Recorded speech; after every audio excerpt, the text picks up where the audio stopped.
welcome back in game live, game day. All right, last we left you, Georgia was losing by 30. It's up to 34. That's it. I give up, Joe. I took them when they were down.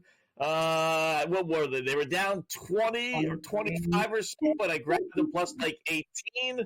And then we saw them down 30, and then they were giving us 29 and a half. I said, I'll bite again. Now, we go to break, and now they're down 34. I mean, this thing is 14-5.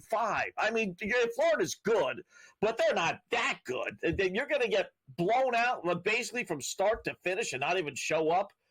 Now they're giving you 32 and a half. I'm not doing it. I don't care. I don't care. I'm just not doing it. That's it. I got 3 times. I got Georgia. Road team is 13-0 against the spread in this series, Joe. I mean, you can't ask for a better trend, right? Yeah. These trends are for the birds. They really are. Right? Like, that should have been a fantastic trend. They should have been able to hold it tight. I fell for Georgia coming into this one. In the first half of this game, they allowed Florida to put up 51 points, Scott. They only put up 26. Now they're holding them to 26-17 right now, but I think this is just too little too late. They're not going to be able to get things done. We have seen Georgia only hit 5 of 16 attempts from deep, 15 of 44 from the field. Scott, what the heck are they doing? They're not even hitting from the field. I struggle with that. They are hitting from the free throw line, though, 10 of 13. So that is definitely a bonus. But Florida on the other side, 10 of 11 from the free throw line, 9 of 23 from deep. So they are taking a lot of attempts from deep, clicking at 20 or 39.1%. But those from the field up against the glass, they're 29 of 51. So they're getting a ton of attempts out there, Scott. All right, you know what? I'm going to bite one more time. I'm not taking Georgia, but I will tell you, they're giving you 122. That's okay. Never mind. I put it in, but I miscalculated. So the total right now is 77.45 is 122. I was thinking it was 132, and they're giving you 153 and a half. And I'm saying they're going to get 22 points in the last 8 minutes. I know Georgia isn't scoring, but maybe that'll pick up, once Florida calls off the dogs. But it is still 30 points. So okay, never mind. I wouldn't do that. It may go over, but it is not what I was looking at. So yeah, we're done with that game. I think it does though. Yeah. My Salukis down 2 against UIC, 45 seconds left. I'm seeing that. Drake's winning over Missouri State. I did like them today, 35-28, laying 10.5. They were only laying 7.5, and Drake's one of the better teams. Missouri State is one of the worst teams in the Missouri Valley. So I kind of like that one there a little bit. That's going to pretty good number. 122.5 is your total. 63 points just starting the second half. I like that one to the over. Yeah, right? Yeah. I think right. Yeah, I like that. And then James Madison, Georgia State here. James Madison doesn't play a lot of defense. Got a total 157.5. We're 12 minutes left in the second half here, and the spread is 14.5. James Madison on top, 62-47. I think we can get there. Light juice on the over 157.5 at minus 113. So I like that one to go over. Can Georgia State, though, get back in this game? Plus 14.5. Not sure if it's worth it, Scott. I'd rather look at James Madison laying the 14.5, even though I hate laying double digits like that, especially in game and games like this where those fouls will come into play at the end of the game. Right. 62-47. I'm seeing it here now, finally. At least it's so many games this afternoon. 12 minutes left, 14.5. And it's the road team, James Madison, too. Mm-hmm. So 109 points with 12 minutes left. So that's basically 40 points. That's a lot of points. I think I'd take a flyer on the under. It's a blowout game. You're not in a foul mode. James Madison, if it stays this way with like 4 minutes left, will start taking the air out of the ball. So I would, you know what? I actually like that. I'm put a little flyer in there on the under 157.5 with 12 minutes left. Like I said, that's 50 points in 12 minutes. That's a 40. That's what? Even if they got 10 points, and I don't think they would. Even if they got 10 points to the 10-minute mark, that would still be a 40-point 10-minute final 10 minutes without fouling and everything. And one team leading that way, which again they'll start taking the air out of the ball. Yeah, I like the under 157 and a half in Okay. that one. Dookie Pukey's down to 121 and a half. Sitting on the under. I'm going to wait. I'm going to be stubborn. Let the Polish kick out at me here. I said 120 and a half. 120. If it gets to 120, then I'll try a middle. But I'll stick to my guns. Wake Forest, though, has 8 points. It's 17-8. Wake Forest has 8 points with 7.5 minutes left. That's crazy. 8 points in 12.5 minutes. 4 lousy buckets. I mean, that is just hard. What are they shooting, just out of curiosity? And how's your boy doing?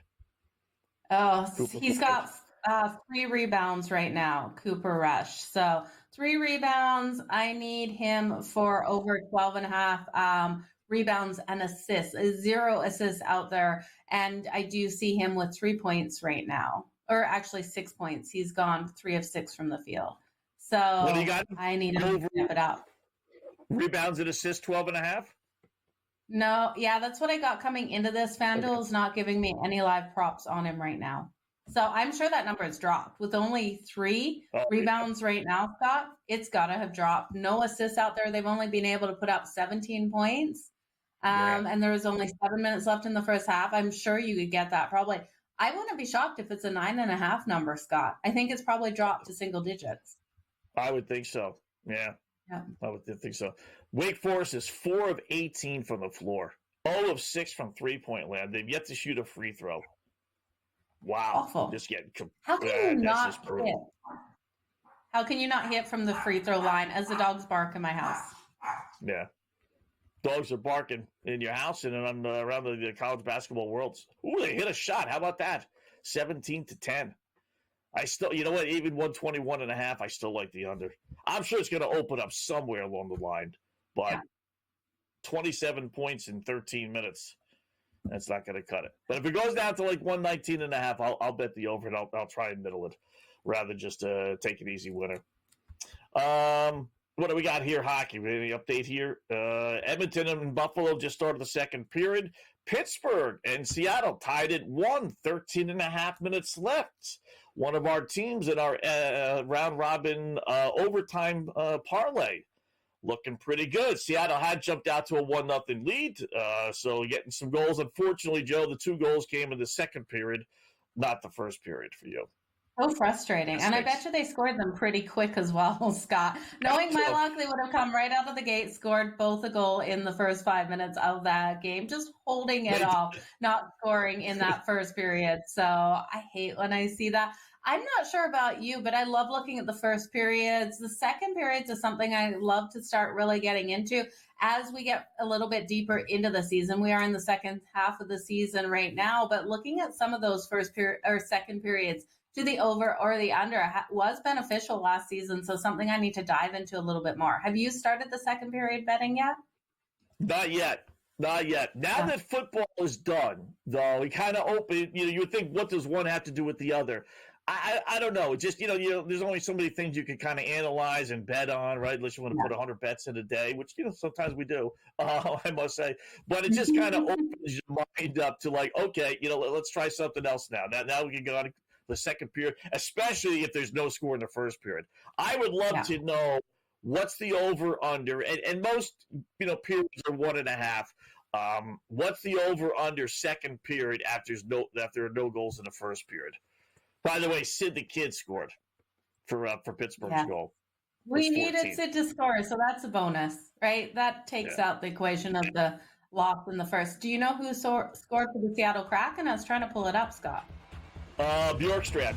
Bjorkstrand.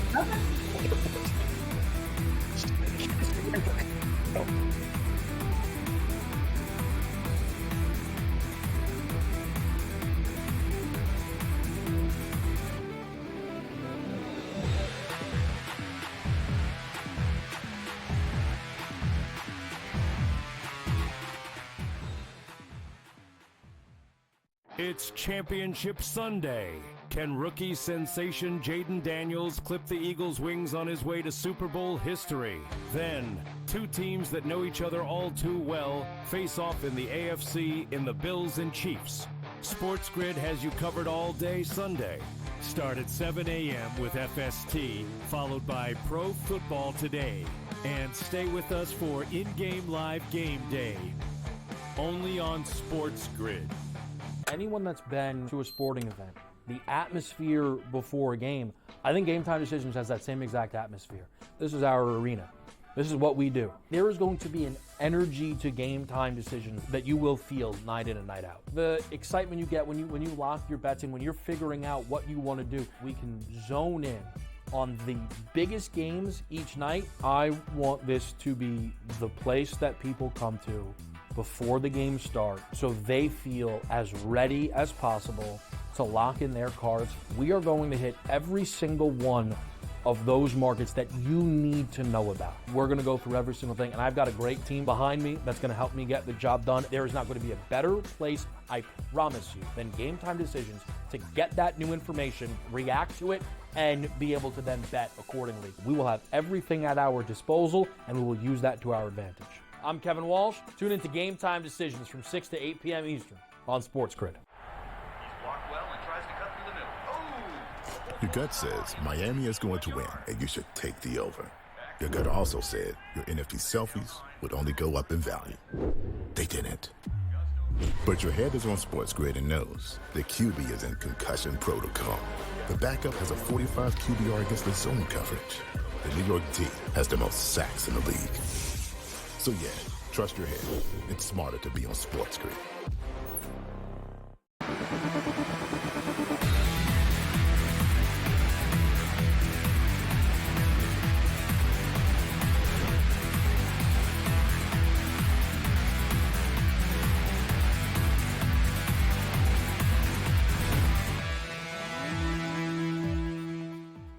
All right, welcome back in Game Live, Game Day here on the grid. Scott and Joe, hour number 2 of our 4-hour extravaganza. A little NBA today, and really just a little as far as when we're on. Although things pick up a little bit. 6 o'clock, we got Celtics and Mavs starting about 15 minutes, and then we got Miami and Brooklyn. There's a lot of games today, but man, there's some of these games, if you want to bet on these things, man, God bless you.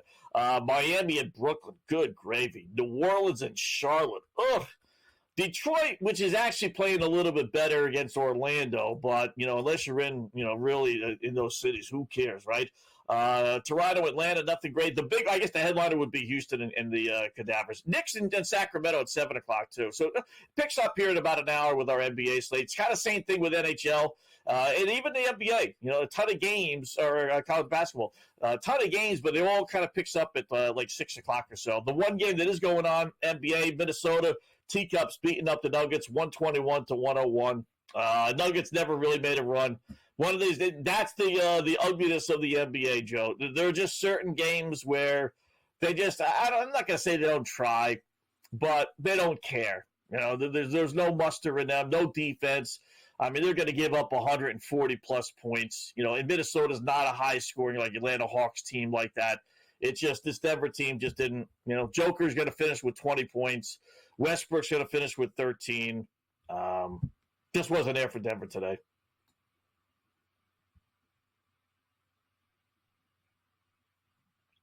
Yeah, Joe, we'll get back to Joe in a second. The mic is up. But that's, you don't get that generally in college basketball. You don't get it in the NFL. You always see comebacks, but in the NBA, as much as you see comebacks, Joe, it's like you see a lot more from start to finish in the NBA with these regular season games. Yeah, you absolutely do. And it's so frustrating as a bettor looking at, the Denver Nuggets just not coming into this game and showing up with how strong they have been. You can look at everything that they've been doing and what they should do against a team like the Minnesota Timberwolves, and then they just don't show up. Like, for the Joker not to come out here strong, you got to question why. Why don't they care about each and every single one of these games? But you have to think about many games they play, air is just out of their tires. So, 131 for the Timberwolves to 104 for the Denver Nuggets. 2 minutes left in the.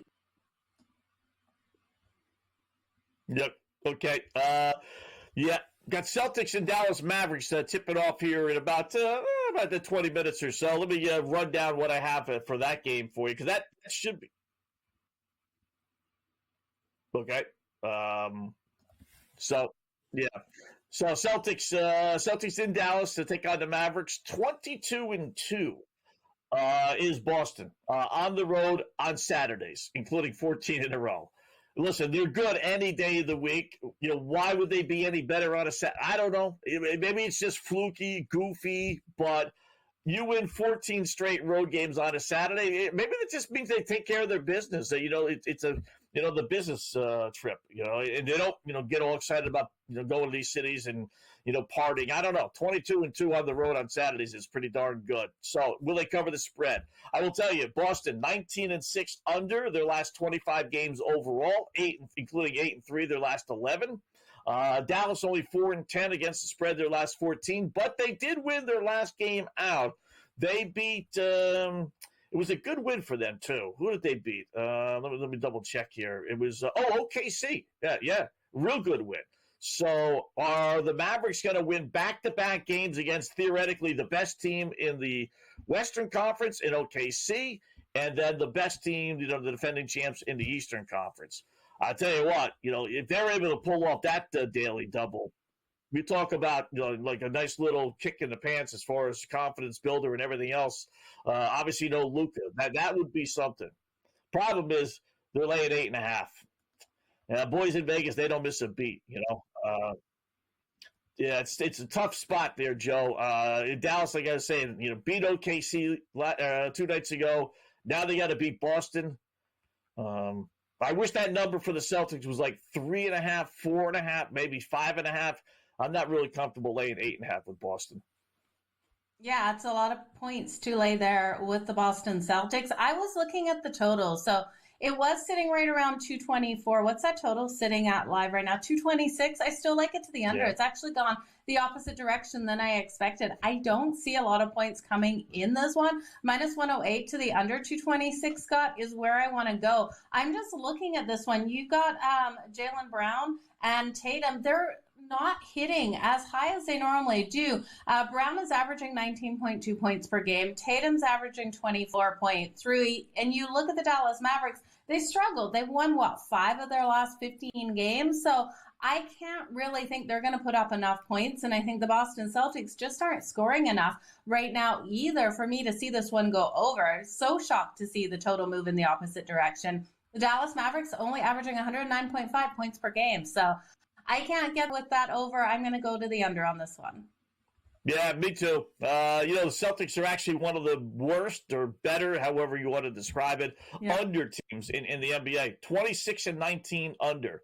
It's amazing. The NBA, with over and unders, you would think, with 30 teams, everything would be even. But they're only 1, 2, 3, 4, 5, 6, 7, 8, 9, 10 teams that have an over record. Theoretically, the over always goes first. And then 20 have a higher or a better over record. So, but the Celtics are one of the few that actually have a way more unders than overs, 26 and 19. So I agree with you there. And then you be last 25, especially 19-6 under the last 25 games. So, the high-flying, shoot nothing but 3 Boston Celtics really hasn't been the case, this year, at least not as far as over-unders are concerned. I think what they also do is, they just post these numbers a little bit higher for Celtic games because they know people are going to be betting overs. Because, you hear a score of 120 to 110, you think automatically over. But in the NBA, that could just as easily be an under, with some of the numbers that they post. So I like the under as well with that one. And like I said, I'm not comfortable laying 8.5. Chances are they win. Chances are they probably even win by double digits, but that's a little too pricey for me. So can't do it. Oh, way too pricey. Team. Yeah. Maybe play a little couple way too pricey. Right? Facing this former Celtic team. Not that it was on there long, but his departure was controversial, that's for sure.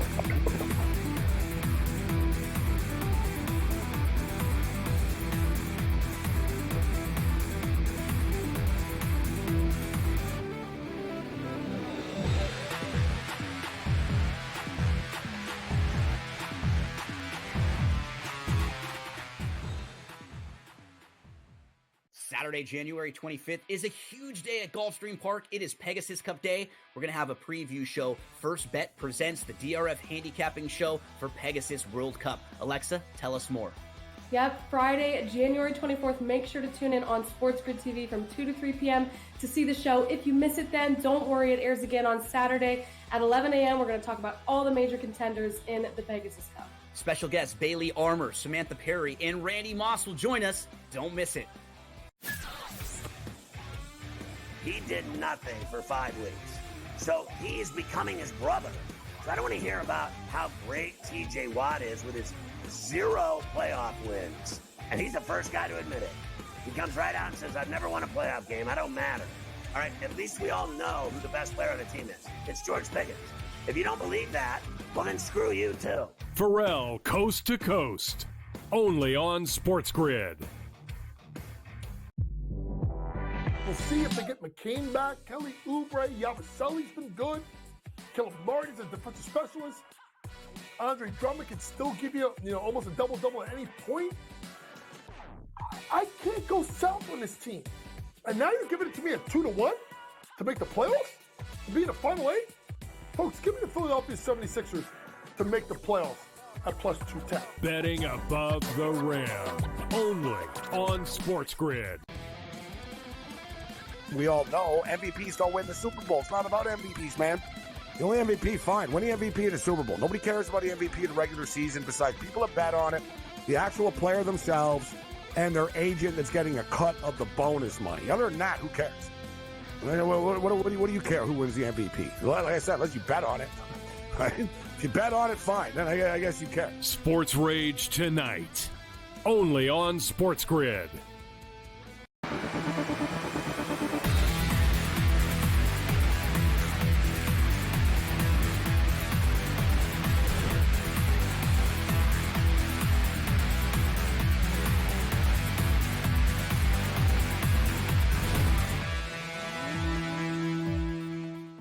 All right, welcome back in Game Live. Game Day here on the grid. My SGP not looking good in hockey as Joe's hunch on Buffalo may be coming to fruition.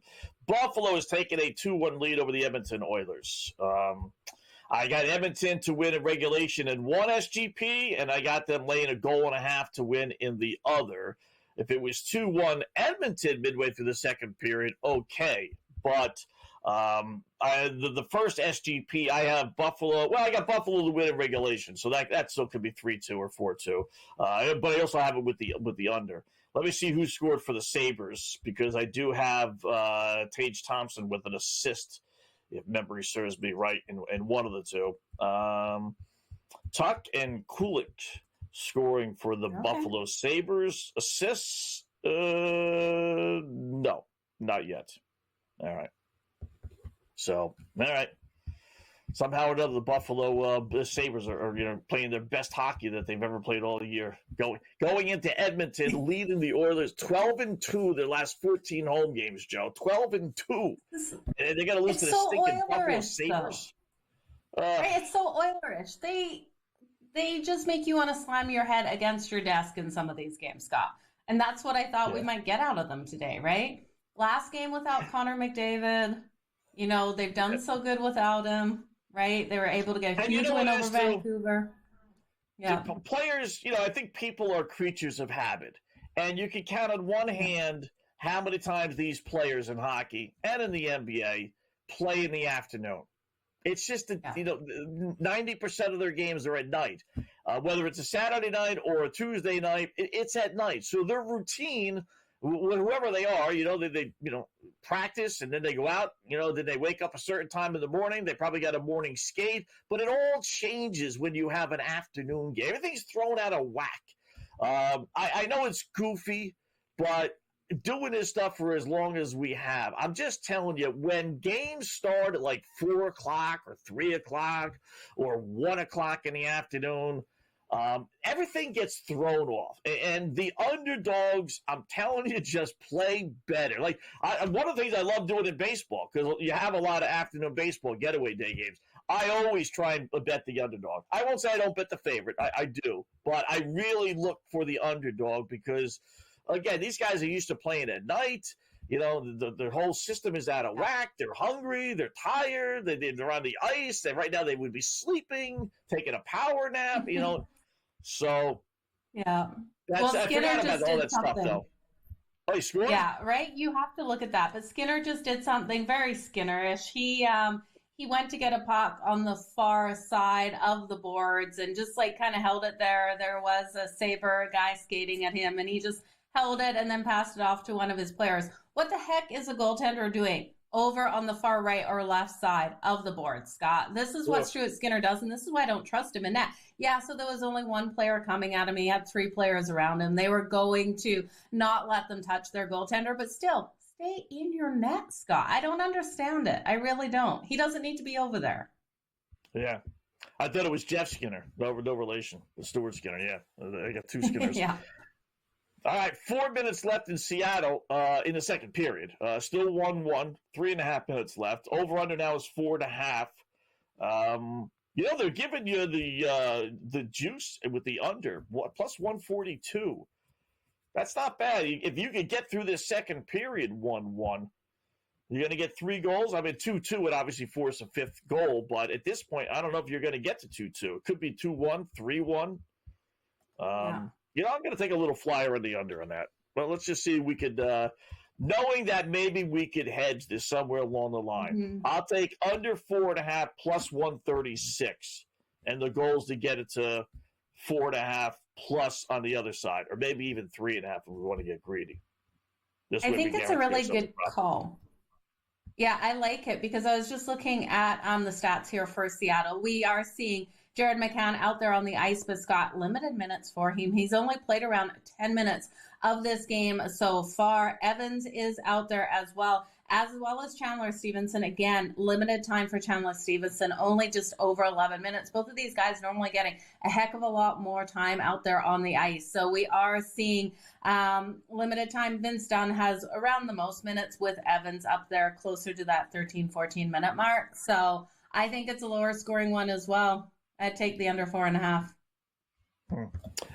Dookie Puke is reaching halftime. 8 seconds left, leading 35-20 over Wake Forest. Over under back up to 126.5. That's a pretty good number, considering they only have 55 points. I like the under in that a lot.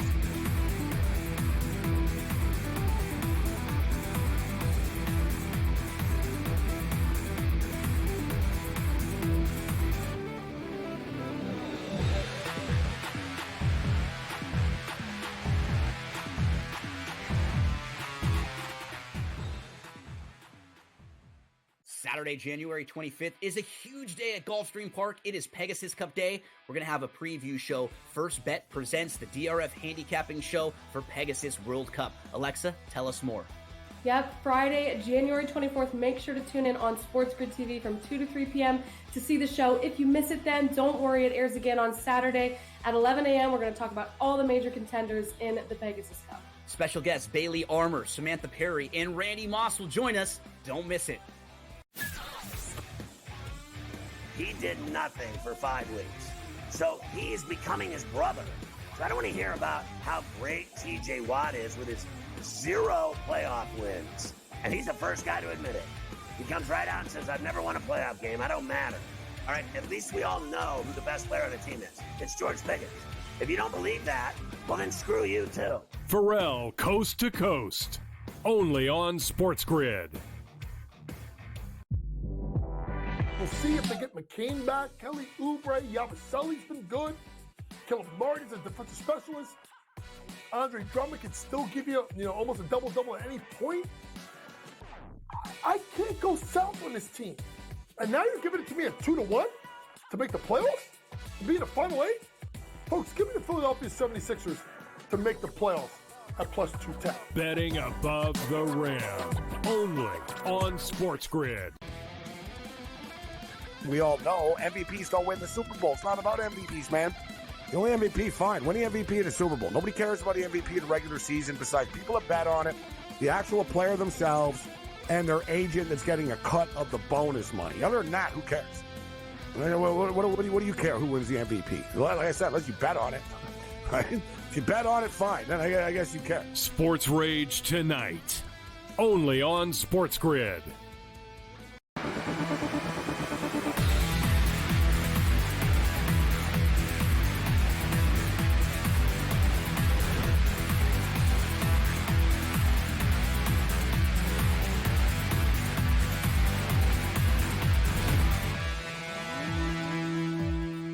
All right, welcome back in Game Live, Game Day here on the grid. Scott and Joe, hour number 2, checking out a little college basketball, a little NBA, some hockey. Did we get a scoring update in Edmonton, Buffalo, Joe? What do we got there? We did, and it's definitely a good day for you here as the Edmonton Oilers have tied it up. 2-2 game right now. That total's flown up to 7.5 plus 158 to the over. I don't think Buffalo's going to challenge this goal here. There was a little look of maybe goalie interference, but I don't think it was enough here, Scott, to be able to call it. So I think they're having a look. We'll see if they drop the puck again here on the ice as we see Buffalo continue to look at that replay, but it looks like the puck is dropping. So you got a 2-2 game with 5 minutes left in the second. Edmonton now a minus 245 favorite, right back up there on the money line again, minus 1.5 on the puck line. So, Scott, it's looking like things are alive for your same game parlay. I'm happy to see it for you. Yeah, especially my second one that pays 20.5 to 1 because I had Ryan Nugent-Hopkins scoring a goal at plus 2 to 1, and he was the one that scored that goal, albeit unassisted. So we had 6 legs in that one. We had Edmonton over a half a goal first period. They scored. We had Nugent-Hopkins scoring a goal. He scores. Now I need Edmonton to win by 2 goals or more, and I need Draisaitl to get a goal and an assist. And then Tage Thompson to get 1 point for Buffalo. So 2 down, 4 lines to go. And then the other one obviously is looking better. Although I got under 6.5 there, but 2-2 is not the worst thing in the world. 3-2, 4-2, that could be a possibility. Too good to be true, probably, but still, it's certainly a possibility. So all right, not bad. Seattle just scored. Fudge. All right, well, let's see who scored for Seattle. 2-1 over the Penguins. Final 2 minutes of the first period. Dunn gets his 9th. All right. Vince Dunn, power play unassisted. You don't get too many power play unassisted goals. That's kind of weird, right? Yeah, it is. Yeah, you don't get many at all. So, yeah, right? Good to see him get on the board there. Yeah. They normally do. Yeah, pass the puck or rebounds, yeah. Kind of weird. Penguins' defense isn't that great. Oh, no, they just added it. Right? Now they just added it. McCann got an assist in Stevenson. They just added the assist now. Oh, it was okay. unassisted there a second ago. So, yeah, that did make it. I wonder how many power play go. I mean, I guess you could, rush the puck up the ice. You take a slap shot on a power play. It probably happens a little bit, but not very often. So, all right, let's check the numbers here on these games. So, Buffalo and Edmonton tied at 2. Edmonton back being a minus 250 underdog. Wow. Over-under is 6.5. And then Seattle is a minus 430 favorite over Pittsburgh, who's 3 to 1. Man, I tell you, it's crazy the odds that they give you with a 1-goal lead. I mean, Seattle, Pittsburgh, basically pick them right heading into the game. Yeah, you got a 1-goal lead, and they're willing to give you 3 to 1 just because of that. Give me the Penguins straight up. Yeah, I'm going to take them, Scott. Right? There's too much value at plus 300 for me not to grab the Pittsburgh Penguins. Now, coming into this one, I was a little worried because they have gone 1-5 in the last 6 meetings versus the Seattle Kraken. I wouldn't have jumped at the price we were getting to come in because they were only a plus 110 kind of underdog, but at plus 300, it's worth a shot here, even if they can get this tied up and then we can find a way to take Seattle and maybe parlay them with someone else on the money line. But at plus 300, I like it. So they beat them already this season 5-3. All right. So 3 to 1 is that's and what's great about that, Joe, as I always remind people, is you don't need Pittsburgh to win. You just need them to score the next goal. If they score the next goal, then the game goes back to pick 'em. Now you got Pittsburgh at plus 3 to 1. Then you bet Seattle at pick 'em.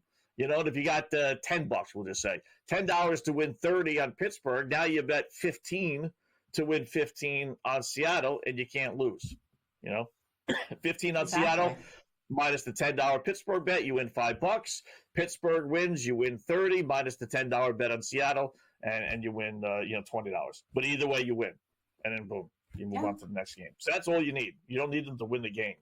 So now you could hold on if they end up scoring the next goal if you want to, but I like to hedge out of that stuff. So, all right, 2-1 after 2, Seattle and Pittsburgh, and final couple of minutes, Buffalo and Edmonton tied at 2. NBA, anything else? Let's see what the final score was of Denver and Minnesota, just out of curiosity, because I was thinking about it, but not really delaying to 25 or taking to 25. They lost by, good thing I did. They lost by 29. They scored 13 stinking points in the fourth quarter, Denver. Just didn't care. Why don't they just lay down on the court, Scott? At that point, just lay down on the court, take out I'm sure they've got pillows in the locker room or something. Take the pillows out on the court and just call it a day, right? I'm not sure why we have to play out those games, but I wanted to let you know, Cooper Rush, not Cooper Rush. See, I told you that would get in my head. Cooper Flag out there. Gotcha. We were talking about the Coopers at the break because I wanted to say Cooper Cup, and you threw out Cooper Rush. So Cooper Flag for Duke. He's been nicely able to go over those rebounds and assists. So last time I checked, he had 9 rebounds and 5 assists. 5 and 5. Yeah, he's got 5 and 5 right now. So he has 10 rebounds, 10 assists, and 9 points. So he's almost over the 12.5. So he's hit double digits in the rebounds and assist mark, Scott. All right. Got a nice little bet for us here. Boston and Dallas. Just going to tip off here in about 5 minutes. We're going to go over Kristaps Porzingis 3-pointers, 2.5. If he gets 3 or more, they're giving you plus 135, in fact. So why is that so good, you ask, right? His last game against Dallas, he was 2 of 5. Okay, not good. Game before that, 3 of 7. Game before that, 3 of 5. Game before that, 4 of 5. Game before that, 3 of 7. Game before that, 4 of 7. He's had 3 3-pointers or more in 5 of his last 6 games, Joe. You got to say he tries. It's rare that he doesn't hoist up at least 4 or 5 attempts in a game. So, I don't know why they're giving us plus 2 and change. They're on the road. I know they're a decent favorite, 8.5, but it's not like they're at home, favored by 15 over Washington, and he might not play fourth quarter, right? I mean, he figures to play a decent amount. And they're giving us great odds, plus 135 on that. What am I missing? Nothing that I know of, Scott. I think that's a fantastic way to go with that. I would definitely look at it. I still like the under in that game. I do think Boston's just not putting up as many points as I'd like. And you look at the Dallas Mavericks, and I think overall the team's only averaging, 109.5 points per game. So I can't count on a lot of points, but I think you're on the money with those threes. Yeah, right. So let's put a little shekel or two on Porzingis. Let me just out of curiosity, 3 points. Let me see what they're giving us rebounds. Let me see if it's maybe they just think he's not going to play tonight. Porzingis rebounds. Again, you got to go all the way down after 6, 8, 10, 12. Well, you got to all the way down just to get that player. Why don't they just list that first? I don't know. 7.5 rebounds they're listing. I think he averages right around that, right? Yeah, 7.1. So it's not that. I'm going to check out points. So he averages almost 19. Let's see if that's off a little bit. Player assists, player points. Again, scroll all the way down. And they got him at 18.5. Yeah. So all the other ones kind of, are in line, but not the 3-pointers. So maybe he told someone I'm not shooting threes tonight. I don't know, but I'll take my chances. He's hit 5 out of the last 6. I'll take my chances he gets 3 tonight. Okay, I like where you're going. We're seeing that spread just jump around a little bit on FanDuel. It was just a 9. It jumped back down to an 8.5 within 30 seconds. So watch those lines depending where you're going. This game kicking off right now, Scott. All right, so it should be hopefully a good game, something for us to follow. We got hockey to follow. Got great stuff.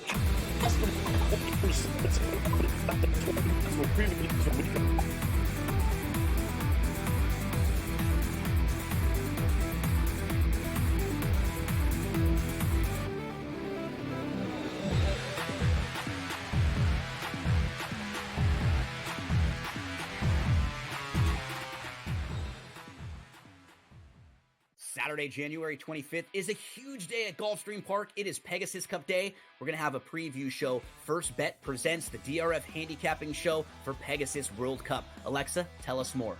Yep, Friday, January 24th. Make sure to tune in on SportsGrid TV from 2 to 3 p.m. to see the show. If you miss it then, don't worry. It airs again on Saturday at 11 a.m. We're going to talk about all the major contenders in the Pegasus Cup. Special guests Bailey Armour, Samantha Perry, and Randy Moss will join us. Don't miss it. He did nothing for 5 weeks. So he's becoming his brother. So I don't want to hear about how great TJ Watt is with his 0 playoff wins. And he's the first guy to admit it. He comes right out and says, I've never won a playoff game. I don't matter. All right, at least we all know who the best player on the team is. It's George Pickens. If you don't believe that, well, then screw you, too. Pharrell, Coast to Coast. Only on SportsGrid. We'll see if they get McCain back. Kelly Oubre, Yabusele's been good. Caleb Martin's a defensive specialist. Andre Drummond can still give you, almost a double-double at any point.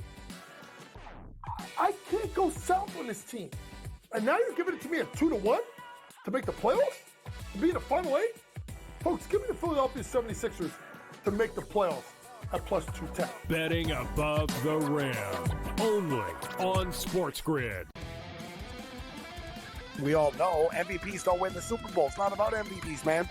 The only MVP, fine. Win the MVP of the Super Bowl. Nobody cares about the MVP of the regular season besides people that bet on it, the actual player themselves, and their agent that's getting a cut of the bonus money. Other than that, who cares? What do you care who wins the MVP? Like I said, unless you bet on it. Right? If you bet on it, fine. Then I guess you care. Sports Rage tonight. Only on SportsGrid.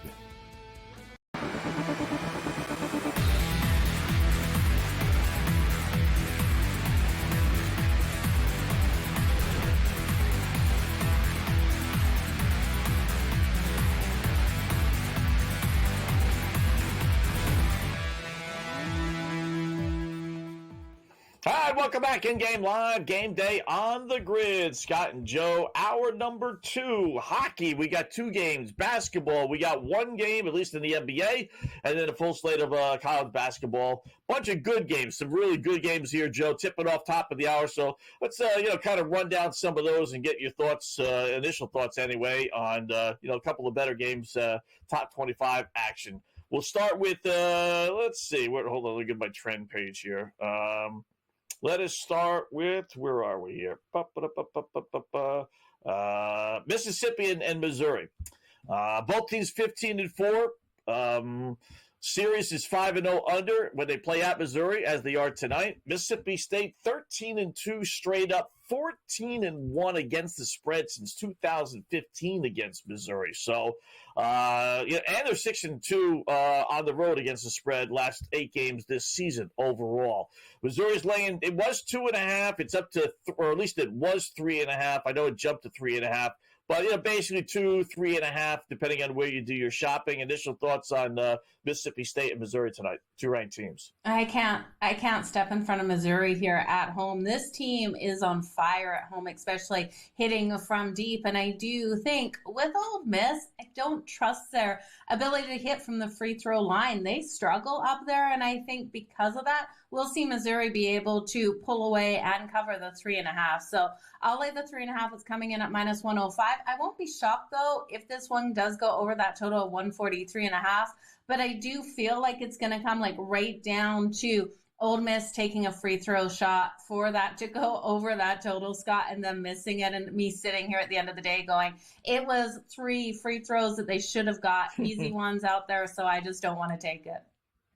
All right, so 3.5 it is on FanDuel right now, 144.5. Number 23, West Virginia at Kansas State. Kansas State actually laying 2.5. This is one of those favorite betting systems that really, I tell you, following this stuff, in the beginning of the year, it's great. Then I think the boys in Vegas catch on to how good it is, and then they make lines that they know are wrong just because people are going to bet them. And by the middle to end of the season, it goes in reverse. And that is the home unranked team favored over the road ranked team. Beginning of this year, man, it was phenomenal. I don't know what it was, but it was somewhere 8-1, 9-2, something goofy like that, right? And then I think that, Joe, they get beat, and it's a popular betting system in college basketball. And then I think the boys in Vegas know, listen, we can make West Virginia a road favorite like they should be, or we'll put Kansas State in there, a team that stinks. We'll make them the favorites because the whole world's going to be betting Kansas State because they know that's an unranked team that's favored over ranked teams. So I don't know if that's the case tonight or not, but I have seen it flip. About midway through the season, it's a good trend, and then it flips towards the underdog, the better team actually winning some of these games. So West Virginia 5-0 against the spread last 5 road games. Series 5-0 over, 6-1 over last 7 at Kansas State. So maybe a little flyer on the over, which is a low 131.5. Yeah, low total in this one, right? And you look at Kansas State. Kansas State has one of the worst, if not the worst, defense in the Big 12. So I think West Virginia is going to come out here and put up the points. So, Scott, I'm going to grab West Virginia plus the 2.5. I like them when it was plus 1.5. I just want to see what that money line is right now because I already grabbed it before. Money line at plus 116. I think I'd rather have the 2.5 in my pocket at minus 110. I'm going to stay with that. I'm not going to sprinkle on that money line. But if they do go down and I'm getting a money line bet of like plus 140, I'll be sprinkling on that one. So where did you decide to go with that trend? Which team are you going to back here, Scott? You know what? I'm going to go with the over, and I'm going to take West Virginia. Okay. Kansas State has lost, they're 1-6 in conference play, and they have lost 9 of their last 10. I mean, there's just no reason to think that they're going to play well tonight. Maybe they do. Saturday night, I'm sure the place is going to be packed, ranked team in town, but I can't be, laying odds with a team that's as bad as they are this season. I just can't do it. So, yeah, I'm going to lay the points. Agreed. Great one in Kansas, or I'm going to take the points rather than West Virginia. Great one in Kansas. Number 7, Houston playing at number 12, Kansas. Houston 15-3, Joe. Kansas 14-4. These games all tip top of the hour, though. Houston, Kansas starts at 6:30. The other two start at the top of the hour. Houston, surprisingly enough, they win games on the road, but they don't cover. 5-14 against the spread their last 19 road games. This is my favorite one. Kansas, the number 1 under team in college basketball, 16-2 under this year, including 8-1 at home. It's not a big number. 126.5 is the over under, but I'm not going to worry about who's going to win the game. Could be a close game. Kansas is actually an underdog, getting 1.5. You don't see Kansas as a home underdog too often. 10-1 straight up their last 11 home games. But I do like the under. It's up to 127.5 now at FanDuel, so you got yourself an extra point. Yeah, I'm shocked at how high this total is going, Scott. I expected us to drop in the opposite direction because I'm with you. This one, in my mind, has to stay under that total. I don't see a lot of offensive rebounds here. You look at both of these defenses, they will battle to get those rebounds, so teams aren't going to get a lot of second chances under the bucket, and I do think that will lead us to stay under this total. 127.5, Scott, it's way too many points. Can we alt this total? Both of us feeling the under. We both liked it at 126. How low can we go in this one? I'm seeing, sorry. I thought I saw 131. It was West Virginia I was looking at by mistake there. What are we seeing for alt numbers here? How about under 122.5, which is 5 points off at plus 165. That's not bad. Nice. Yeah. First half under is 59.5. It's minus 106 to the under. I do like that. That's a nice number. Yeah. Right. You take out the equation the last 2 minutes of a game. Yeah, right? Exactly. With fouling and that stuff. Yeah. Generally, first half unders come under when it's a low score, when it's a low number like this is. So that's not bad. I would do that first half under, and then I'd go as low as 122.5. At plus 165. Definitely will do that. Sign me up. So. I'm in, Scott. Yeah.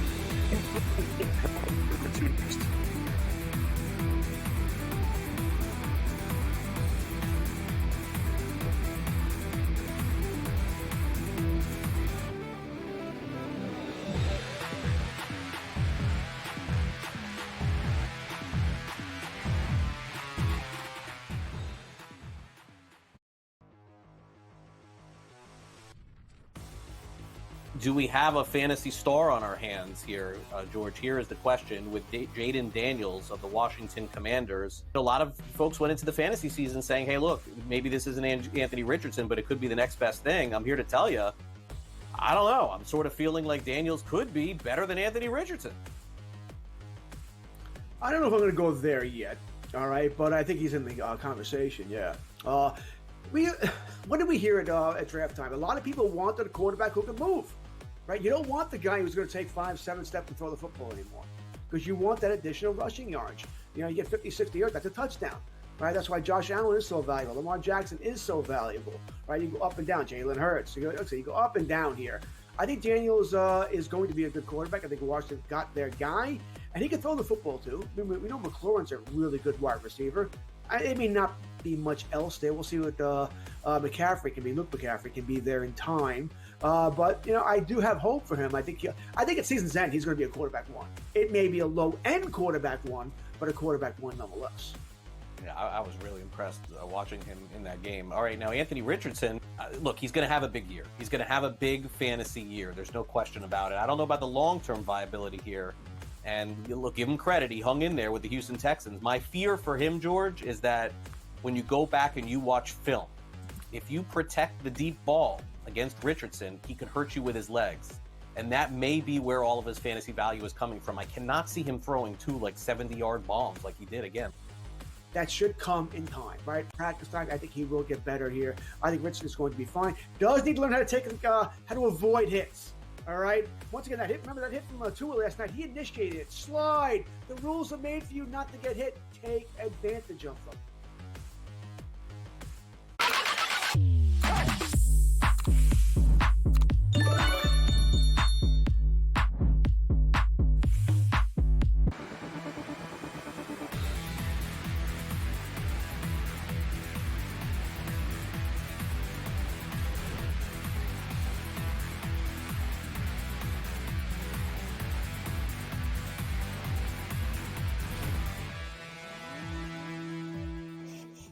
All right, welcome back. It is In-Game Live Game Day here on the grid. Scott and Joe wrapping up hour number 2 of our 4-hour extravaganza. Don't go anywhere, though. We got to do 2 hours to go. Coming up in about 5 minutes or so, Jeff Dawson, EastCoastSportsInvestors.com.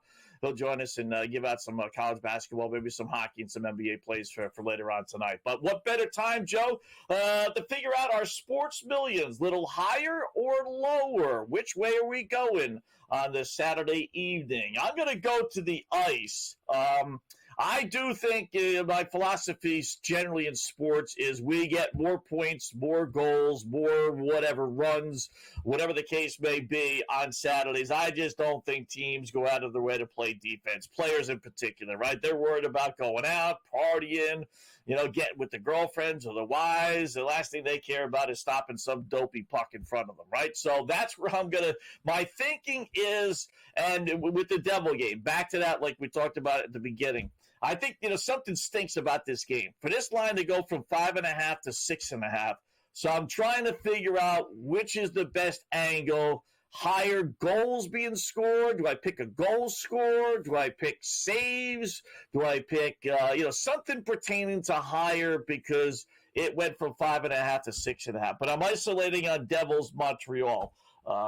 Give me a minute and I'll make my selection. What about you? What are you considering?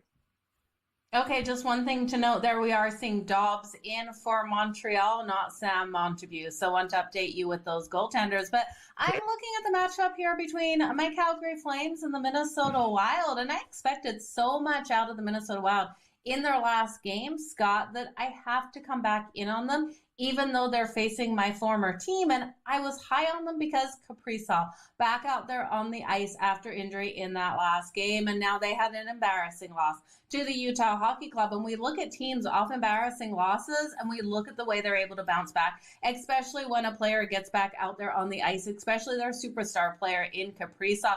I do think he comes out and has a strong night. So I'm going to play around with Kaprizov here, look at a way to back him versus the Calgary Flames, who are coming off a nice win in their last game versus a Buffalo team that had beat them the last 3 in the Dome. They were able to get an impressive 5-2 win, and they will have They're a young goaltender in who's really been the star of this season, especially at home, but now he's out there on the road. He should be able to stand tall between the pipes, but one thing I'm looking at is I have to circle Kaprizov in this matchup for Kaprizov to come out nice and strong. And Scott, when I look at him, he has a shots on goal number of 2.5. I'm going to take that to the higher because we look at Kaprizov out here, and even in that last game versus Utah where he wasn't able to light the lamp, they were held off the board, he did still come out with 3 shots on goal. Kaprizov is hungry to get back in right form. I do think he can go higher than 2.5 shots on goal. So you've had a minute. What are you coming up with for your pick'ems? All right, my sports millions, I'm going to go with the goaltender. You know, you could pick a player to get a lot of shots on goal, but Montreal's really not a great shot on goal team. They don't have like 1 or 2 guys that average 3.5, 4 shots on goal. So let's go with the goaltender, though, for New Jersey. Jake Allen, the sub. I looked it up. They actually, give up just as many with him in there versus the starter. But it's 27.5. That means he's got to make, 23.5 saves. Well, 24, obviously. That's his number. I'm going to go higher. I think he's facing his former team. I think they get their normal 27, 28, 29 shots on goal. Your margin isn't a lot, but I think he doesn't allow more than 2. Devils 19-4 under their last 23 games. So book 'em, Dono, as they used to say, Hawaii 5-0. I'm going to go higher. Devils goaltender Jake Allen, 23.5 saves. It's really not a lot of saves when you start to think about it. It really isn't. 8 a period. That's it. So Joe's got to go with the Kaprizov, higher 2.5 shots on goal in the Minnesota game against Calgary. My sports millions pick, Jake Allen, Devils goaltender, higher 23.5 saves as the Devils play at Montreal. And that over-under going up from 5.5 to 6.5 tells me a lot of guys are going to be shooting shots on goal tonight. So I think we got both winners here, Joe. So good luck with yours, and hopefully you'll mic them in as well. Should be a great night out on the ice for these Sports Million Pick'em, Scott. I love it. All right, hour number 2 in the books. Hour number 3.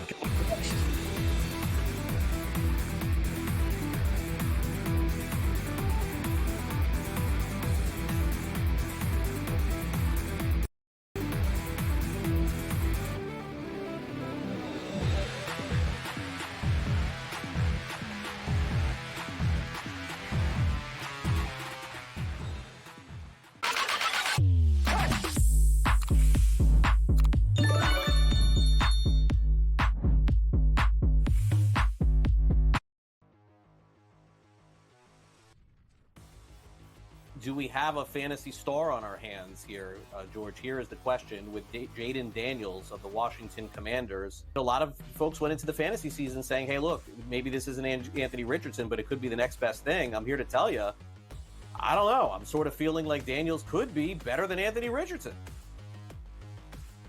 I don't know if I'm going to go there yet, all right? But I think he's in the conversation, yeah. What did we hear at draft time? A lot of people wanted a quarterback who can move.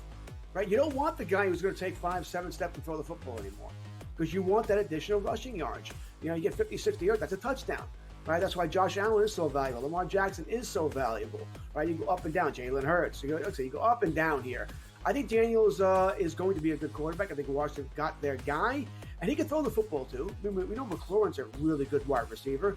It may not be much else there. We'll see what McCaffrey can be. Luke McCaffrey can be there in time. But I do have hope for him. I think at season's end he's going to be a quarterback 1. It may be a low end quarterback 1, but a quarterback 1 nonetheless. Yeah, I was really impressed watching him in that game. All right, now Anthony Richardson, look, he's going to have a big year. He's going to have a big fantasy year. There's no question about it. I don't know about the long-term viability here. And look, give him credit. He hung in there with the Houston Texans. My fear for him, George, is that when you go back and you watch film, if you protect the deep ball against Richardson, he could hurt you with his legs. And that may be where all of his fantasy value is coming from. I cannot see him throwing 2 70-yard bombs like he did again. That should come in time, right? Practice time. I think he will get better here. I think Richardson's going to be fine. Does need to learn how to avoid hits. All right. Once again, that hit. Remember that hit from Tua last night? He initiated it. Slide. The rules are made for you not to get hit. Take advantage of them.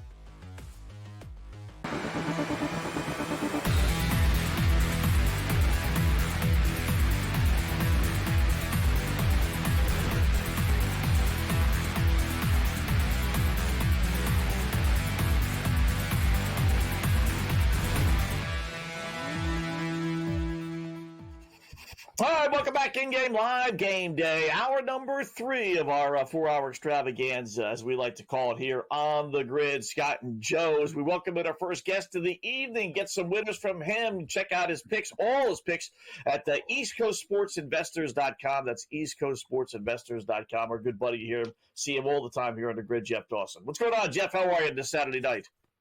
Well, we started the day 0-1, and I still don't know how we lost. We had Oakland plus 1.5 against Robert Morris. Should have played them in the first half. They were up 6. Well, long story short, 71-68. We hit a 3 at the buzzer, and I'm seeing overtime on the app. And then 5 minutes later, I see a final 73-71. And so we lost by the hook, and we didn't even get overtime. So time to recap and start the nightcap. Yeah, definitely time to do so. Did you have anything going on in this matchup between Oregon and Minnesota? We've got only a minute 42 and change left in this one, but Minnesota was a dog at home in this. They're now 3.5-point favorite as they lead at 69-64, Jeff. Yeah, I stayed away. I thought the number looked a little strange. Minnesota has always been our kryptonite. If I had tomorrow's newspaper, guys, I'd still pick the wrong side on that one. So, but I thought they did look appetizing as a home dog. A lot of Saturday plays, the home dogs look great until the tip-off. But that one did seem a little off to me. Oregon was getting crushed. They made a great valiant effort in the second half. Now Minnesota is back up, but I did stay away from that game. How about, this is one of the games tipping off just now, West Virginia at Kansas State, Jeff. One of the favorite betting systems, the unranked team favored over the ranked team. But, man, I tell you, this Kansas State team is not very good. 1-6 in conference play. They've lost 9 of their last 10. And West Virginia's halfway decent being ranked. Any thoughts on this one?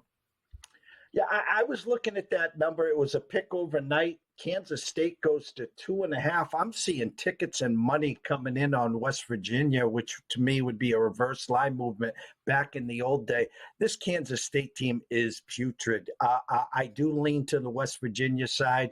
I would take the 2.5 and run. I can't back Kansas State at all today. Yeah, a hard team to back, especially with that defense and what they've been allowing. It's shocking to see them as a favorite in this one. We do have a Duke versus Wake Forest right now underway. There's a 9.5-point live spread in that one. Duke was like right around the 11.5-point spread. And then Ole Miss and Missouri just dropping right now. Did you have any action in either of these games? I thought the number on Duke 10.5 overnight, then 11.5. I mean, I thought that the books were trying to get us to the Wake Forest side. I thought that was too many points. 11.5, a good Wake Forest team, not as good, obviously, as the number 1 ranked Duke team here. Pre-flop, we took a little edge on Duke minus the 11.5, and it's a coin flip right now. Again, I thought that spread was a little too high, almost enticing us to take Wake Forest. So when they zig, we zag, Joe, and we took the Dukies. Great one coming up here in about 15, 20 minutes or so. Number 7, Houston at Kansas. Boy, you know, Jeff, as well as Joe, you don't see Kansas too many times as a home underdog. Only 1.5, but still, well, how do you not take Kansas, or are you going Houston? Looking at the splits at Circa, Jeffrey Benson now has Kansas -1. This is a perfect spot for Kansas here. I do not want to get in front of this Houston team at all. They played probably, if not the best, the top 3 defenses in the country. It's only a 128 over-under here. So basic maths, first one to 65 wins this game. And if Kansas can get to 65, I do think they win that game. I had a slight lean on Kansas at a pick'em, but anyone that's on that Houston side here, no shame in your game here, because Houston is a real good team here. Any thoughts on that total? That total sitting low. It's 127.5, though. It has moved up from a 126. Do you think we go over that total, or are you looking for the defenses to come alive tonight? I looked at the team totals, Joe, and I had a 64 and a 64.5 on the Kansas side, and Houston was 62.5, now 64. So that's why I said that if you get to 65, I think if Kansas prevails, it goes over. If Houston ends up winning this game, I think it goes under. So with the slight lean to Kansas, I think this game could get into the low 130s here, 67, 63, somewhere like that. I think the books threw up a real good number here. All right, before we move to the NBA, maybe some hockey, got to get your thoughts. Number 1, Auburn versus number 6, Tennessee. Joe and I were talking, Jeff. I just want to see some SEC team that's really good like Tennessee is play well on the road. Because it just seems like as good as these SEC teams are, they all seem to lose when they're on the road. And a lot of times it's not even close. So is Tennessee plus 6.5 going to at least cover the spread? Forget about winning, but at least cover the spread tonight. Make this thing a competitive game. I opened at 6, now 7, a 141, now down to a 140.5. I'm a big Vols fan, even though I think this Auburn team is definitely a top 3 team in the country. I took a shot with Tennessee in the first half around plus 3.5. If they're going to be competitive, as you're asking for, I think obviously they're going to need a great start and a good first half here. That 140 or 141 is a Tennessee number. Auburn likes to go up and down with the best of them in the 150s and the 160s. So I think I'm taking the first half, 3.5. I'm taking the full game 7. And I like the under here. I like Tennessee to dictate the pace, get out to a good start, and hopefully for you, Scott, and me as well, they keep this game competitive. Oh, I like where you're going with that under. 140.5 just seems a little high. Before we move on to the other games out there on the slate, was there anything else in college basketball that you have circled that you're loving tonight, Jeff? We took a couple games, one that just tipped off. We took Santa Clara plus 2.5 at Oregon State. They did beat them about a week ago in overtime at home. Now they're on the road. I thought that number was off. I couldn't make heads or tails of it, so we did take Santa Clara plus the 2.5 there. Our stench of the day is Miami team total over 70.5. This team has just gone south. They are bad. Yeah. They are real bad, and they got boat raced at Stanford, and we have them scoring about 75 or 76 today. So at 70.5, we seem like we have a 5 or 6 point edge there. And lastly, we took San Francisco -9 first half against San Diego. San Francisco got rolled at St. Mary's. They're 15.5, 16-point favorites full game. With the 9 point in the first half, we're going to take what Vegas has given us as a little cue there. Think they take it out on San Diego, have a big, big first half, and we laid the -9. Curious about your Miami pick. They are bad, man. Why then over team total tonight? Our numbers have them scoring 76, and then so the team total is 70.5. It was the same setup as it was when they went to Stanford a couple nights ago. We stayed away on both sides there. I think the first flash I saw was 21-3. So we stayed away on Thursday. We're going to go with our system here, get to 71 or better, and I think they're going to have a lot better opportunity offensively at Cal versus what they did in Stanford. All right. Talk with Jeff Dawson, EastCoastSportsInvestors.com. Jeff, you want to hang on? We'll get maybe some hockey, some NFL thoughts, and maybe even some tennis. Who knows? Australian Open talk game, Jeff.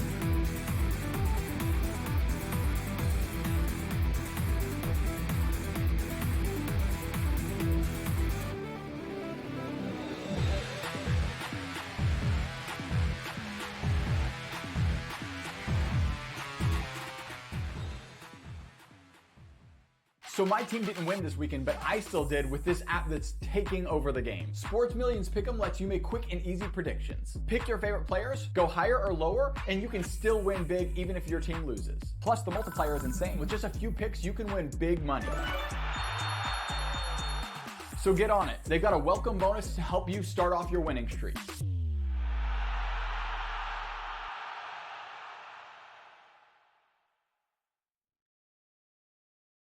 Anyone that's been to a sporting event, the atmosphere before a game, I think Game Time Decisions has that same exact atmosphere. This is our arena. This is what we do. There is going to be an energy to Game Time Decisions that you will feel night in and night out. The excitement you get when you lock your bets in, when you're figuring out what you want to do, we can zone in on the biggest games each night. I want this to be the place that people come to before the games start so they feel as ready as possible to lock in their cards. We are going to hit every single one of those markets that you need to know about. We're going to go through every single thing, and I've got a great team behind me that's going to help me get the job done. There is not going to be a better place, I promise you, than Game Time Decisions to get that new information, react to it, and be able to then bet accordingly. We will have everything at our disposal, and we will use that to our advantage. I'm Kevin Walsh. Tune into Game Time Decisions from 6 to 8 p.m. Eastern on SportsGrid. Your gut says Miami is going to win, and you should take the over. Your gut also said your NFT selfies would only go up in value. They didn't. But your head is on SportsGrid and knows the QB is in concussion protocol. The backup has a 45 QBR against the zone coverage. The New York D has the most sacks in the league. So yeah, trust your head. It's smarter to be on SportsGrid. The two guys that can do it all. Too much electricity this morning. This is a good time. We're having a lot of fun. I had to do a triple take. Ka-ching! Why? Because of parity. I didn't mean to offend. Yeah, it's not going to happen. Load management is a dirty word. Let him rip. You know what? Circumstances provide the results. What? How do you do this one? Oh, Donnie, you got such a good show there. A network that is booming. The Early Line, only on SportsGrid.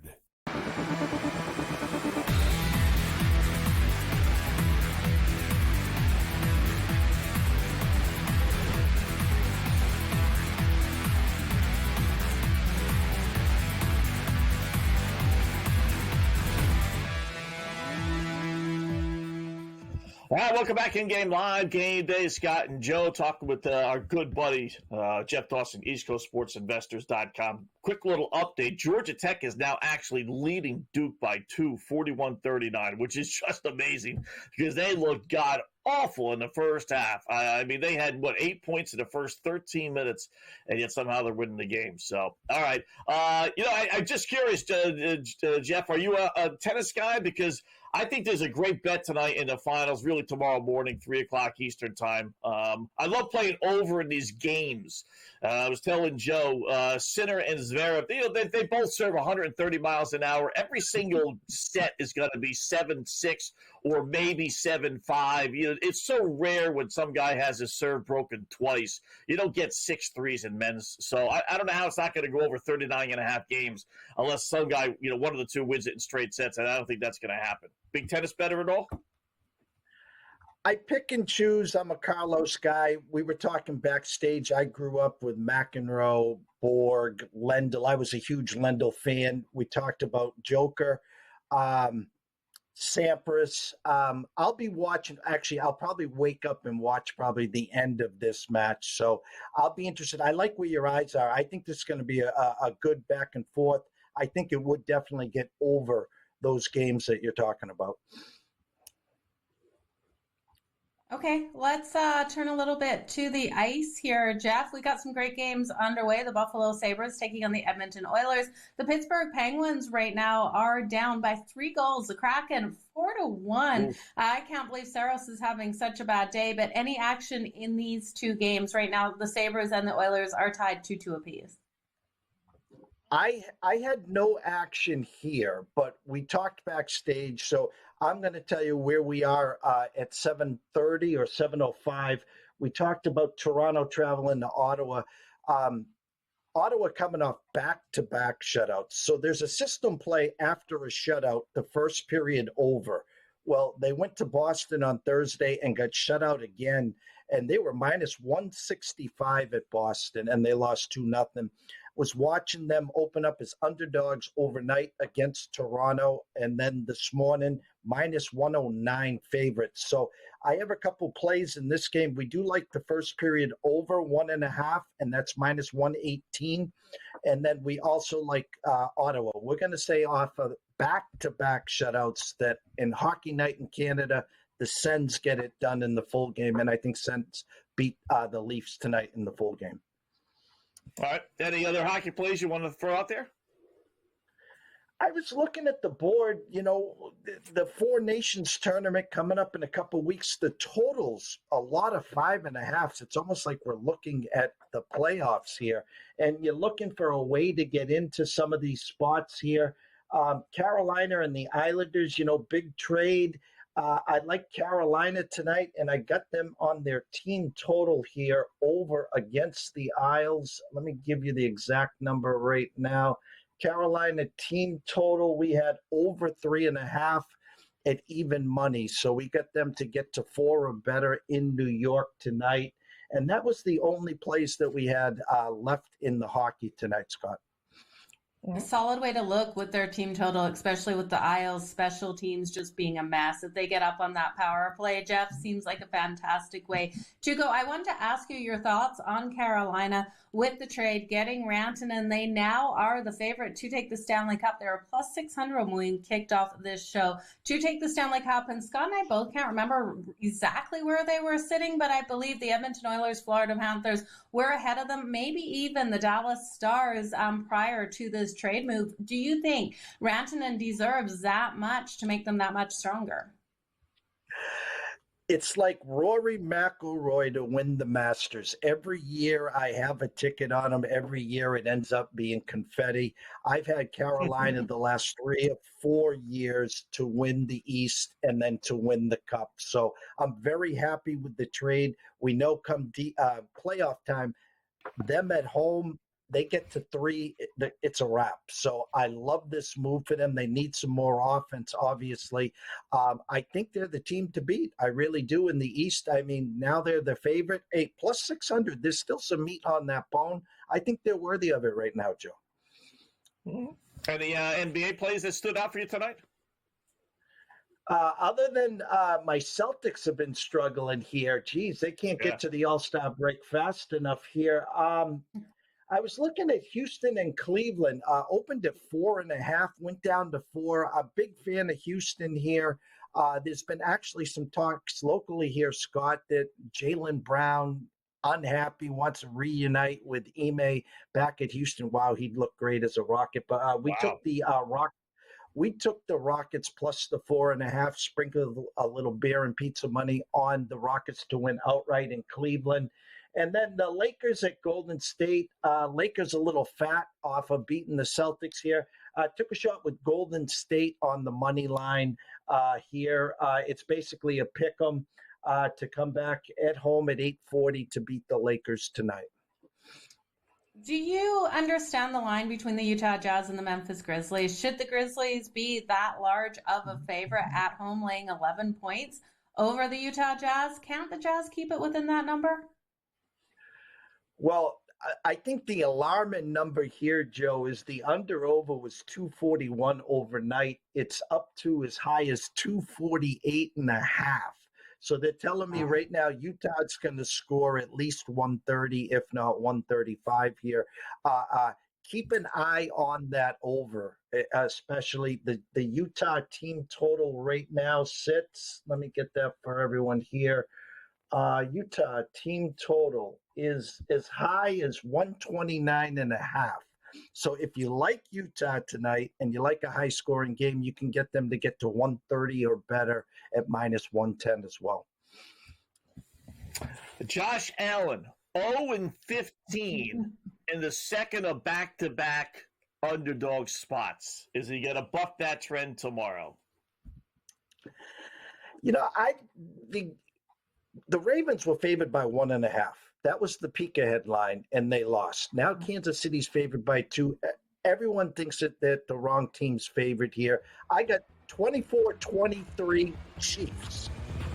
Ooh, okay, there you go. That's hedging. Great job, Jeff Dawson, EastCoastSportsInvestors.com.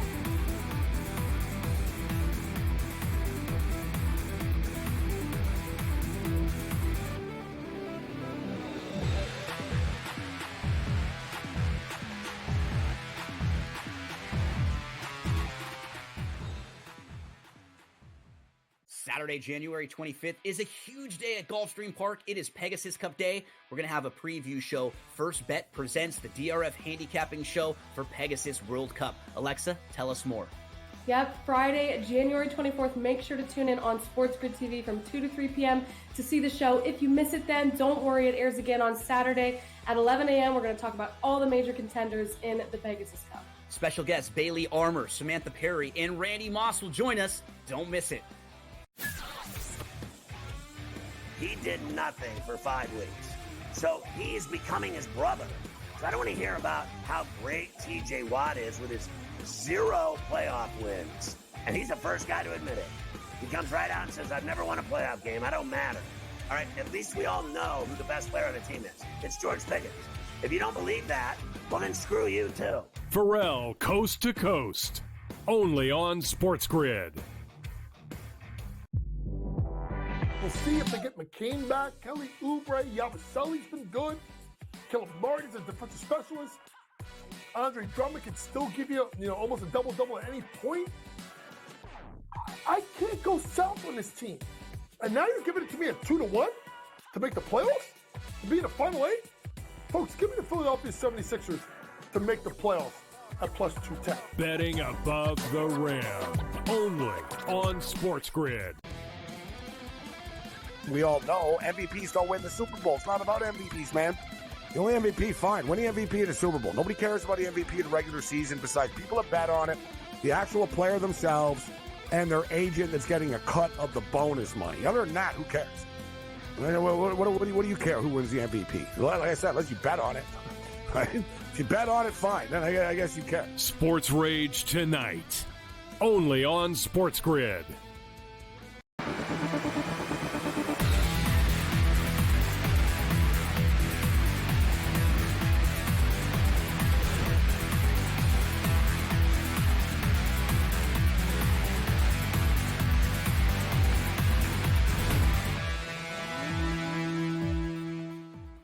All right, welcome back in-game live game day here on the grid on a Saturday evening now here on the East Coast. Anyway, Scott Wetzel and Joe Ben, thanks to Jeff Dawson, EastCoastSportsInvestors.com. Check out for all his picks, his website, EastCoastSportsInvestors.com. Yeah, looking at some of the NFL stuff here, Joe, we got a little bit of a pregnant pause here with some of the basketball games just tipping off here. So just spend a minute or two here on the NFL. I looked at some of the trends and stuff like that. And listen, you can find 1,000 trends. You really can. Ultimately, you just got to take a step back and just say, who do you think is going to win the game? Not because one team is 15-0 in this spot or another team is 13-1 or whatever the case may be. But that said, the one that kind of I look for things that give meaning to why things occur. And with Kansas City, Buffalo, I do like Kansas City anyway. But Josh Allen has never won back-to-back games as an underdog. And you may say, well, really, how many times has that occurred, right? Not that often, probably. 2, 3, 4, 5, 6, maybe. It's actually happened 15 times. And he's won the first game 15 times. He's not won the second game 15 times. He's 0-15. Was he a big underdog last week at Buffalo, against Baltimore? No, but they were. Are they a big underdog this week at Kansas City? No, but they are. And out of those 15 other times, I bet the point spread wasn't much more than 2, 3, 4 anyway. I mean, Buffalo has been very good since he's been on the team. So I'm guessing a lot of times it was a spot like he's in again tomorrow. Same thing with Washington. There's a lot of positive trends with Philadelphia, a lot of negative ones for Washington. No more negative than no rookie quarterback has ever led a team to the Super Bowl. It's kind of tough to buck, never trends. So point is, Joe, if you think Buffalo's going to win and you think Washington's going to win, they're going to have to buck some serious trends. Not saying it's not going to happen, but they're going to have to buck some serious negative trends against them. Oh, absolutely. For Buffalo to beat the Kansas City Chiefs, it's going to take a miracle out there because we know how Kansas City just finds a way. They always get it done. You look at Patrick Mahomes and Andy Reid in the playoffs as well. They come out and they dominate. But I do think the Buffalo Bills have the best chance to pull it off. And I think that if you're looking at them, don't grab them plus the 1.5. Why would you do that? It's minus 105. Just take them straight up on the money line. If I lose this by 1 point, then I lose it by 1 point. But I think they win this, and they win it by probably a field goal. So I'll take them at the plus 110. I know they have to overcome so much, but looking at Josh Allen, looking at how he's playing, I still don't really trust that offensive line not to allow that pressure on Patrick Mahomes. I think they get that pressure on him in this game. But I do think these quarterbacks, which one of these defenses are going to be able to slow them down? They're going to try, but Josh Allen's going to use his legs. Mahomes is going to find someone open out there. Doesn't matter what weapons he has. If someone gets injured, Mahomes finds a way to move that ball down the field. So I'm going to go over 48.5. I know it's not going to be popular, take the over, but I do think it goes over. It's minus 106, Scott. All right. Rushing props. I mean, I've heard a lot of people say they love Josh Allen scoring a touchdown and basically pick him, which, it's tough not to make that case the way this guy runs the ball, and he gets out at the goal line. Not as notable as the push-tush with Philadelphia, but, boy, they get the ball at the 1 or 2, even the 5-yard line. They're using a quarterback draw, so that's probably the case. His rushing number's 49.5. It's a big number, right? Those are a couple of decent-sized scrambles, but they do call his number. They're going to get the poor guy killed, Joe. I will say. They're going to get this guy killed when they call his number all the time. Mahomes is only 23.5. Yeah, right? So. Yeah. That's too low for Mahomes, right? He could do that in one run. He sees the opening and doesn't have the receivers. I also like James Cook. You've got to think Buffalo is going to try to keep Mahomes off the field. How do you keep Mahomes off the field? You try to extend the play with that run game. And we look at the secondary here, or the run game versus for the Kansas City Chiefs. I think that's a weaker spot for them. So James Cook, 55.5. The first game, though, versus the Kansas City Chiefs, he was only able to put up 20, but that was so far back in the season, Scott. I believe it was week 11. We've seen him more of the game plan since then. Yeah. So, listen, it should be a great game, right? That's what everyone's anticipating. I could see the first game, maybe being a blowout if things everything is Philadelphia's way. But on the other hand, I can see Washington winning if Jalen Hurts really isn't healthy. I mean, it really comes down to, it could happen. It really could if he's not healthy. So, yeah. All right, back to the board when we come back. In-game live game day. You're on the grid.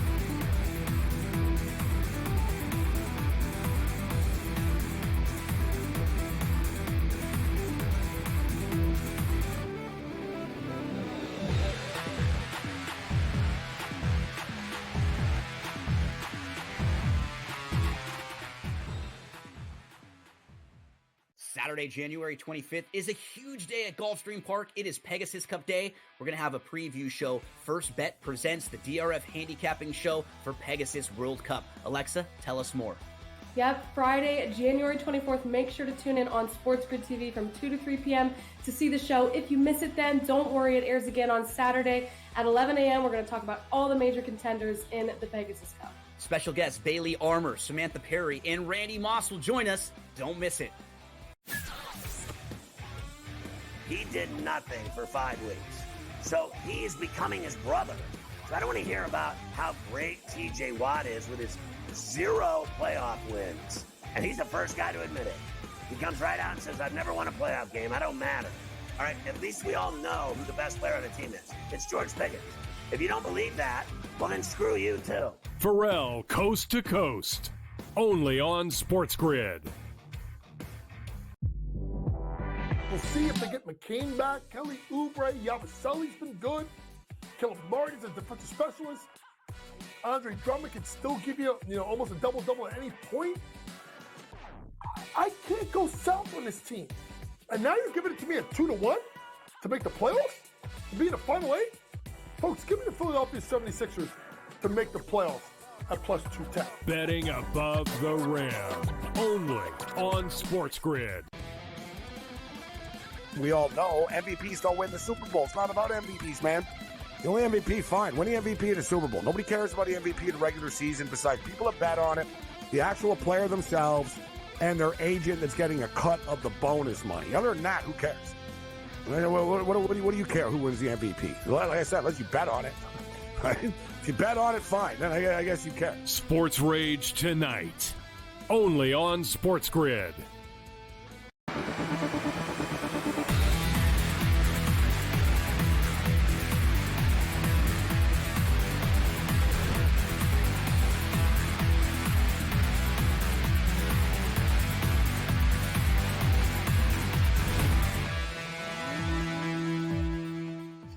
All right, welcome back in Game Live, Game Day here on the grid. I'll throw you one more little prop for tomorrow that we'll no doubt talk about, but we'll give it to you in advance. Patrick Mahomes over pass attempts, 36.5. We need 37. He's hit that in 11 of his last 15 playoff games. So now he didn't last week against Houston, but a little different circumstances. They had that game in control. Bottom line is they don't have Patrick Mahomes to hand the ball off to Pacheco or Hunt, or they let him throw the football. They're going to go down with the ship. They're going to go down with the ship. They're not going to be handing the ball off. So hockey 3-2 Buffalo. 3.5 minutes left. Sabres nearly scored, Joe, but this goal they will not count, apparently, unlike earlier in the game. Yeah, they took that goal away. So I do think the puck came off his skate. Now, because I don't have the sound on here, I can't confirm that it wasn't goaltender interference. It was either goaltender interference or the puck was in a kicking motion off his skate. For me, it looked like his stick hit on the other side. It was interesting because you had Skinner here and the player here and like 4 Edmonton Oilers around him. And so we did see the skate hit the puck, and then we saw his stick on the other side of the goaltender. I still don't even know how he reached it around the goaltender because you know how big they are with their pads, Scott. So, and then it did go in, but they took it off. So 3-2 lead here for the Edmonton Oilers. 3 minutes left in the third. Edmonton's going to do their best to lock this one down and not allow them to score again. So right now it's plus 1,060. If you want to hedge and think the Sabres can tie this up to at least put it to overtime and then come back in on the Edmonton Oilers in OT, I'm not sure they do it, Scott. They're playing hard right now, but we know the Oilers defense will turn it on. All right, I got to, just for fun, I've had a couple winning plays. How about I'm going to go under 5.5 plus 148. Going to count on Buffalo not tying it and then Edmonton not getting the empty netter. Why? Just, you know what? I think it's a close game. Oh, well, it is a close game. So that means Buffalo might not pull the goaltender with 2.5 minutes left. They may wait until, old school, a minute, maybe a minute and a half, maybe left. And if that's the case, less opportunities of the empty netter, and they're giving me nearly plus 150. So just one of those things. I have Edmonton in my SGP laying a goal and a half, although I'm not going to hit that because of a couple of other pieces that aren't going to hit. So yeah, I just that plus 150, and they just took it off the board, bastards. All right, so that's probably hopefully great value though. Yeah, right. I mean, there's not that many empty netters. You want to give me plus 150? I'll take my chances. Yeah. 2-goal game, no, but 1-goal game, yes. Yeah. Oh, yeah. I love where you're going there. You look at the you look at Stuart Skinner in net for the Edmonton Oilers. What a good day he's been having because, yes, he's allowed 2 goals, Scott, but you're looking at a Buffalo Sabres team that's already put up 39 shots on him. So Skinner is just flying out there. We're seeing Edmonton 33 shots currently on Buffalo's net. So, and they're hold your breath as Buffalo enters Edmonton zone. So we'll see. It looks like Edmonton was just able to clear it out. I thought Buffalo was going to score there, Scott. It looked a little hairy for a second. You're way ahead of me. My hockey is rigged. I'm generally slow. I still got 3 minutes and 10 seconds left to go. And I know they're like about down to 2 minutes. Oh, so. I've got 2 minutes and 43. So that's how far ahead I is. Okay. It's a Canadian feed. Yeah. See, I need Edmonton to keep the puck because this way Buffalo obviously can't pull the goalie if Edmonton's got the puck. So if they win, would they go 2-1 without McDavid? Is this the third game I heard you say, or is this second game? Yeah, this is the third game without Connor McDavid. So they lost the first game, then they beat the Vancouver Canucks, and I do think they'll be able to if they get this win here. But yeah, Leon Draisaitl really stepping up. These playmakers know they have to step up without Connor McDavid on the ice. So it's going to be interesting to see what they do with him back out there on the ice. They don't play for a couple days, though, Scott, I believe. Their next matchup being, can't remember off the top of my head who they play, but they are staying at home for a while here. All right. I will tell you. They play Edmonton Oilers. Next up, Kraken. Is that what it is? Yeah. Yeah. Seattle, then Detroit at home. Toronto at home. You're right. They're home for about another week. Next road game is at St. Louis, February 4th. So, it's not a bad little thing getting a little respite there for a couple of days, middle of the season. You don't probably want it under those circumstances. You don't want it to be McDavid, but sometimes you lose the battle, you win the war. If this guy's got a little giddy up in his, and which no doubt he will, right? Not a bad hunch to play his assists and point totals, his first couple of games back, just because we've seen that with all-star games. Guys have 2, 3, 4 days off. Yeah, it does add a little, juice to your legs. So I would definitely be looking for that, the next time he can play. So. Oh, and he's going to be mad, Scott. He's going to get out there on the ice, and he's going to find the back of the net, lighting that lamp. I would expect a couple of times in that matchup versus the Seattle Kraken. They should dominate another opponent in the Pacific with a pissed off Connor McDavid. He's going to bring the fire in that game. So I'd be looking right now at Connor McDavid for 2+ points in that matchup versus Seattle. And he can do the same thing versus the Red Wings. We know they don't provide that defensive resistance that can slow down Connor McDavid and Leon Draisaitl. All right. Down to a minute 15. 3-2 Edmonton. Buffalo with the puck, though. Empty net. We got to sweat out a minute of an empty netter, all for they just missed the empty netter. Like, Scott, I can't believe that. I don't know how he didn't get the empty netter, and I just don't know how Buffalo didn't score on Skinner there. That was absolutely berserk. How hard that shot was. Skinner deflected it. I thought Edmonton was Buffalo, and I was going to say, oh man, they had a wide open net, and you're right. Oh my goodness, he didn't score. He didn't. He hit the side of the net. Oh, my goodness. He was about 20 feet out. No one in front of him skating the left side down. And he just clunked it off the side. Oh, my goodness. If you laid a goal and a half, you have got to be just kicking yourself. I mean, oh, man. You couldn't, right, John? I mean, you couldn't have asked for better. I mean, there was no one in front of him. No one behind him, like, really chasing him. He could have walked the damn darn thing home. Yeah, and he ends up shooting told you. Wow, right? His friend's like, dude, don't get the next empty netter. Right? Yeah. Wow. And that should do it. Added to his stats, that's for sure. Yeah. Yeah. So you got it, Scott. You got the money line win. Congratulations. Nice win there. It's like a 50-50, little goofy, little bit. Not a whole lot on it, but I don't know. That number just jumped out of me. You want to give me plus 150? All right. Again, if it was a two-score game, I wouldn't for sure, because then they would pull the goalie with 3 minutes left, and chances are pretty good you're going to get one. But I figured 3-2 game, Buffalo playing well, ton of shots on goal. You wait until the very end, and just got fortunate. It's just lady luck, right? I mean, he could have. I don't know who that was, but I mean, he could have, like I said, walked that thing home. He decides to take a shot, and he doesn't get it.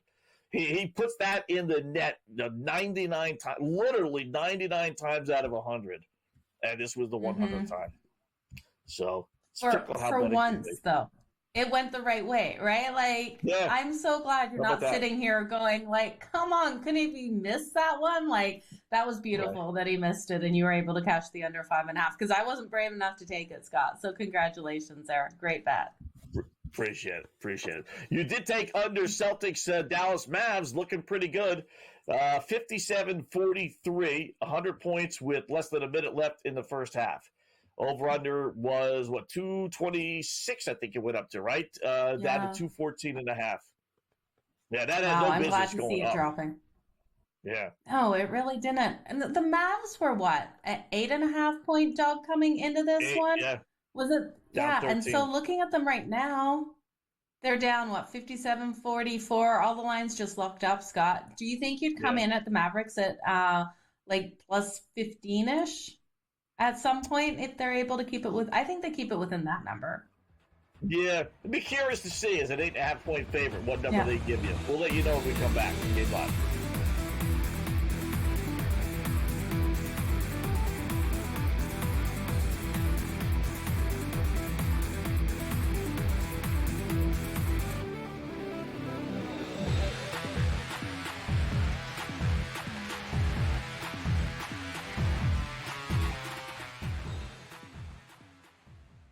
Saturday, January 25th is a huge day at Gulfstream Park. It is Pegasus Cup Day. We're going to have a preview show. First Bet presents the DRF handicapping show for Pegasus World Cup. Alexa, tell us more. Yep, Friday, January 24th. Make sure to tune in on SportsGrid TV from 2 to 3 p.m. to see the show. If you miss it then, don't worry. It airs again on Saturday at 11 a.m. We're going to talk about all the major contenders in the Pegasus Cup. Special guests Bailey Armour, Samantha Perry, and Randy Moss will join us. Don't miss it. He did nothing for 5 weeks. So he is becoming his brother.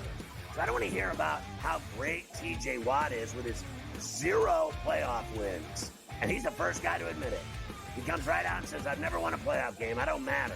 All right, at least we all know who the best player on the team is. It's George Pickens. If you don't believe that, well, then screw you, too. Pharrell, Coast to Coast. Only on SportsGrid. We'll see if they get McCain back. Kelly Oubre, Yabusele's been good. Caleb Martin's a defensive specialist. Andre Drummond can still give you, almost a double-double at any point. I can't go south on this team. And now you're giving it to me at 2-1 to make the playoffs? To be in the Final 8? Folks, give me the Philadelphia 76ers to make the playoffs at plus 210. Betting above the rim.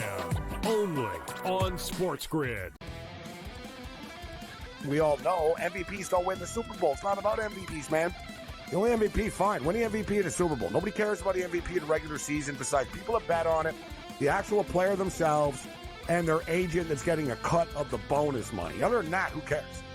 What do you care who wins the MVP? Like I said, unless you bet on it. Right? If you bet on it, fine. Then I guess you care. Sports Rage tonight. Only on SportsGrid.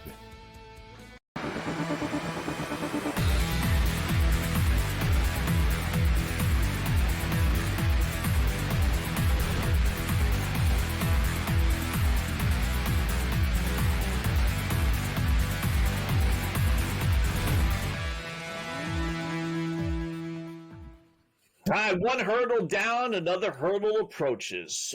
Sitting on under 126.5. I got it early. Did go to 127.5, but 126.5 Dookie Pukies and Georgia Tech. This game was going under the whole way, right? But Georgia Tech playing like crap first half, Joe. Plays great second half. Back and forth they went. It's 59-54. With 41 seconds left, which you would think would be okay. That's a 13-point cushion that you have. But they're playing the foul game, and they're fouling, and they're hitting free throws, and they're allowing layups, and they're hitting free throws, and they're fouling, So it adds up pretty quickly. Of course, Duke had a chance to, take the ball and kill some time, but the kid takes a three-pointer. Naturally, he makes it.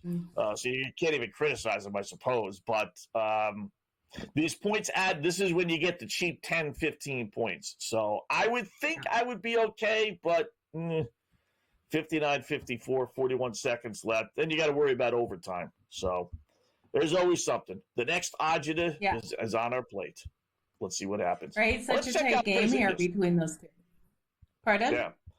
I was going to say, let's check out Porzingis had a three-pointer early in the game. Okay. Let's check out. Remember, we got his over 2.5 three-pointers.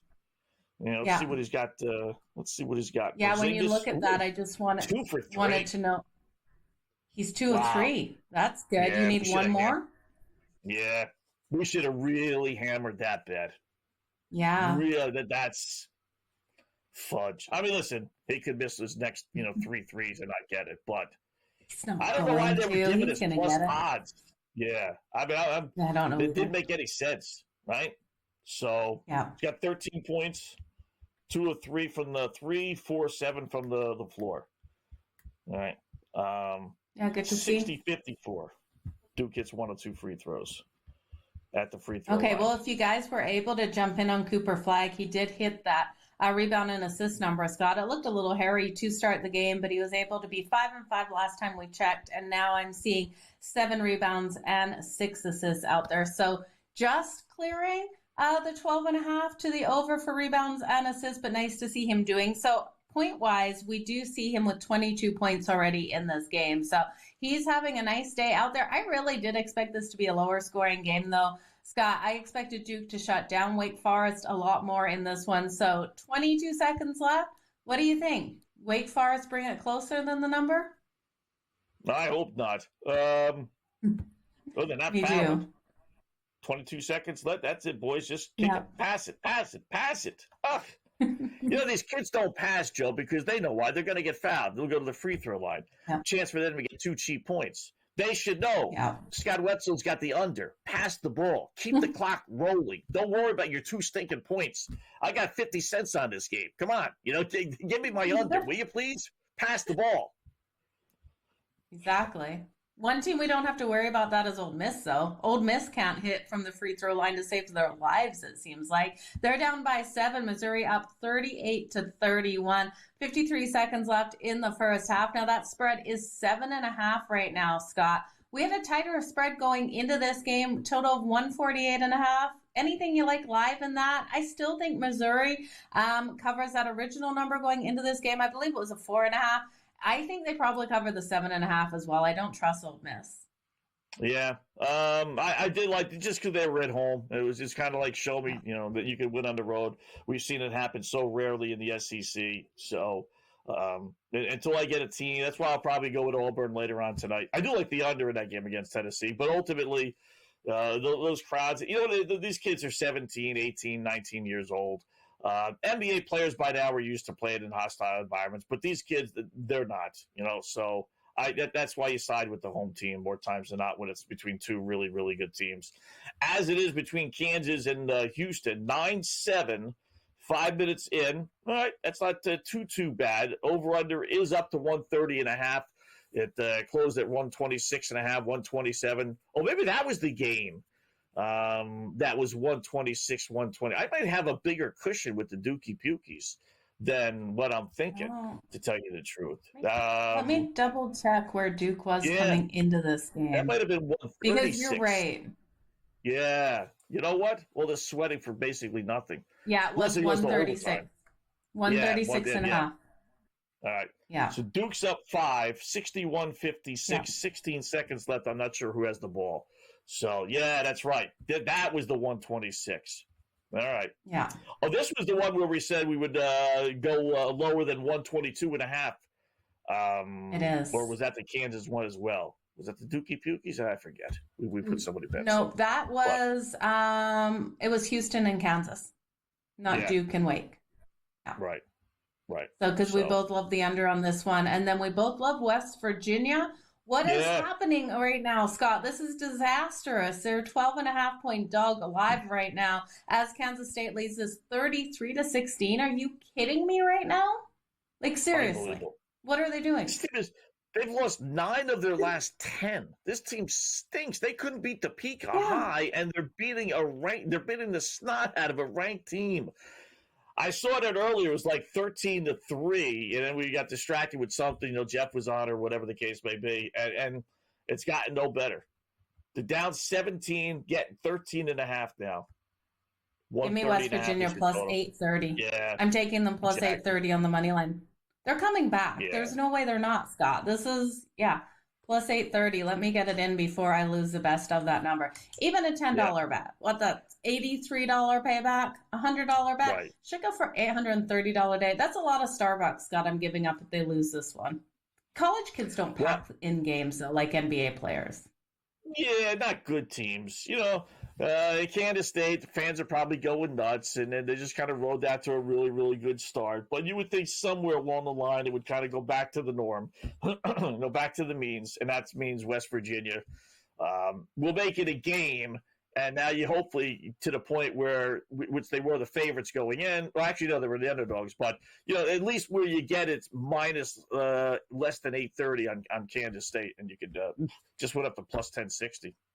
We bit too soon. I'm splitting it. I'm going to take them for $50. That's coming in at plus 530 if I click it right now. Let's go. Come on, West Virginia. $50 at 10-1. Wow. Nice.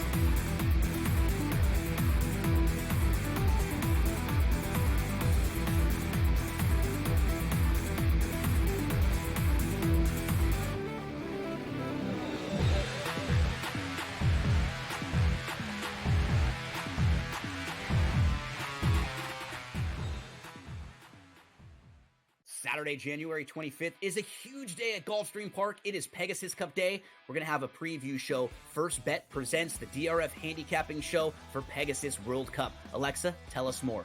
Yep, Friday, January 24th. Make sure to tune in on SportsGrid TV from 2 to 3 p.m.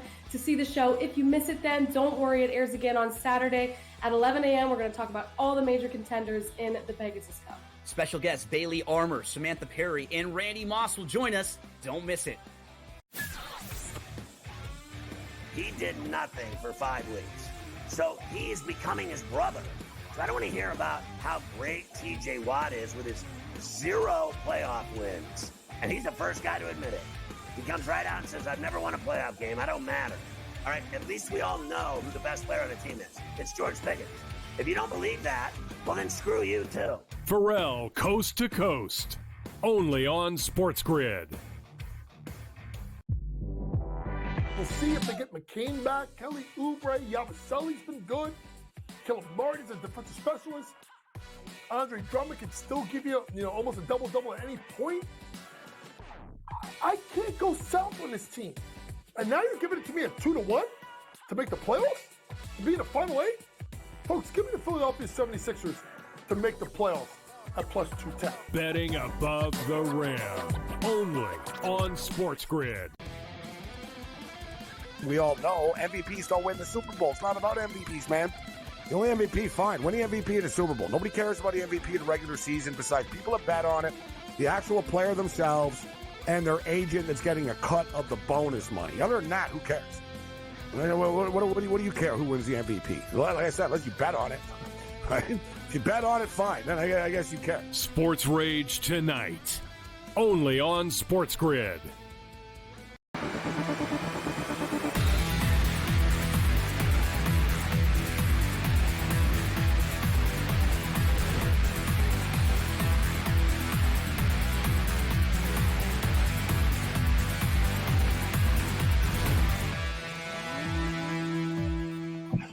All right, welcome back in game live. Game day here on the grid. Another sweat survived as the Dookie Pukies end up winning. They don't cover, but the game does go under, which was our main concern for this contest. So Duke wins 63-56. They're an under machine. You don't think so because it's Duke, but I've said this many times on these shows. I don't know exactly what their number is. I can tell you here in a second, but I know it's majority unders this season for Duke, and really last season as well. I didn't really play it that often last year, Joe, and then I noticed it starting again this season, and I was just like, you know what? This team is just not, everyone thinks high score and Duke up and down the court they go, but it wasn't last year with Schreier, and it's not this year. Duke under this season is where are they? Dookie Pukies. I can't find it here real quickly, but I know it's a majority of them are unders. So anyway, yeah, another under. Yeah, they've been really trending to them. Yeah, no, they're not even close today. When way under. So, all right, another winner in the bag. Kansas State now leads 42-16. Yikes. 21.5 and 132.5 is your number. Numbers. Okay, so the only good thing is the money line's gone, so I can't jump back in. When I was able to get it, I tried to get it before the show. They rejected, or when we were live on the show, it got rejected. So I ended up getting a $50 payback at plus $750. So it was nice, right? It's not bad. Hopefully, fingers crossed. But look at what they're down right now: 42-16, spread of 22.5. I can't believe what West Virginia is doing out there. Yeah, Kansas State isn't that good. I'm guessing second half they're going to make a run. I'm going to grab them plus 22.5. I just it's out of principle. I got a nationally ranked team. My bet wasn't taken. Oh, they lowered it to 23.5. Okay, I'll take it. I got a nationally ranked team, albeit on the road. They can't lose by 30 points. They can, but Missouri leads Ole Miss 38-31 at the half, 6.5, 144.5. We talked about that one. Let's see, what else do we got? Any other games before we talk about the ones that are tipping off? I think that's about it. Notre Dame leading at Virginia 14-9. Boy, this Virginia team is not any good. I didn't play the under. I normally play unders in Virginia games, but they've been having a bunch of overs because they just can't stop anybody. They can't score either. So this one may go under 122.5, but good start for Notre Dame. Clemson leads Virginia Tech 72-57. Final seconds there, so it looks like they're going to win. And that's that in college basketball. So how'd our hockey teams, afraid to even look, how'd that turn out? Okay, so Edmonton to get the win, 3-2. Yeah, right. And then the Kraken, I believe, won 4-1. I have to just make sure there was no empty netters at the end of that game, Scott. So let me refresh this here. But it was a 4-1 lead. Yeah, 4-1 win for the Seattle Kraken over the Pittsburgh Penguins. They're able to get 2 goals in the second and 2 goals in the third period. So nice for them there. We've got a couple of games kicking off in this 5 o'clock or 7 o'clock hour here. 7:08, we'll have the Leafs taking on the Senators. It really does feel like the books are begging us to take the Toronto Maple Leafs. When do we ever get the Leafs at this light of value here, or light juice here? They were minus 105 earlier in the day. They're now minus 113 over an Ottawa Senators team that's coming in at minus 106. It's interesting to see also with the Ottawa Senators, Scott, that this team has played like so strong to the under all season. They've been shut out in their last 2. Can they come out, though, and compete here with Austin Matthews is my biggest question mark, because we know Toronto can compete. Brady Tkachuk, he's been phenomenal out there for the Ottawa Senators. Batherson has been as well. It feels like we should be taking the Sens, but I feel like this game feels almost trappy on both sides. I want to take the Leafs, and otherwise I'm going to be kicking myself saying, why didn't I take the Leafs at that value, Scott? Yeah, Ottawa is 4-1 against Toronto, but Toronto 8-3 their last 11 road games, including 6-1 their last 7, 8-4 overall. You said Ottawa 10-1 under last 11 games, 5.5. Easy. And look at that Devils line, 5.5. It's back down to something weird is going on with that game, Joe. It was 5.5, went all the way up to 6.5 after actually stopping at 6, and now it's back down to 5.5. Someone get traded? What's going on? I don't know. That's weird. Cam Stewart coming up.